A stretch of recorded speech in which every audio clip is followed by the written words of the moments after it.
In nature, anything that flies has symmetry. And in the early days of human flight, mimicking nature made sense.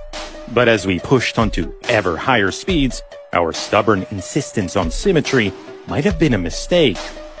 In the 1950s, a brilliant NASA engineer began to push for a radical new approach, proving theoretically and with prototypes that aircraft didn't have to be symmetrical. The implications of his work are profound. It suggests we should be flying a lot faster and more efficiently than we are today.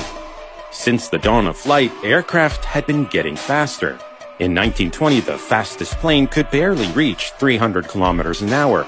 By the 1940s, they were already flying 3 times as fast, but there seemed to be a limit beyond which they simply couldn't go.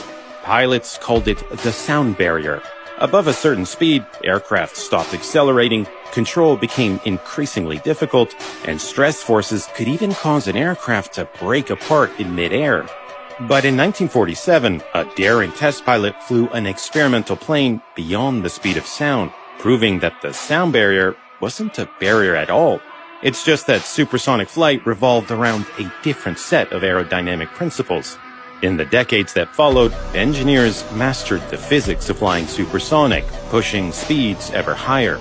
But a new challenge emerged, designing an aircraft that would perform well in both flight regimes. Any aircraft optimized for supersonic flight would, by definition, fly poorly at subsonic speeds, because the ideal wing at lower speeds was long and straight, but for supersonic flight it was thin or sharply swept, a shape that struggled to generate lift at lower speeds.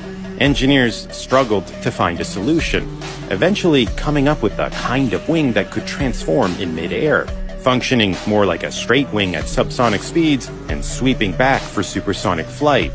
But variable sweep wings created their own set of problems. Pivot mechanisms had to bear immense lift, rotational, and bending forces. Shifts in the center of lift had to be compensated for with larger stabilizers or other systems, all of which added weight and complexity, largely undoing performance gains. Variable sweep wings were only successfully applied to a small number of military aircraft, none of which are still produced today. The sound barrier might not have been an actual barrier, but it seemed that flying faster would always involve serious trade-offs.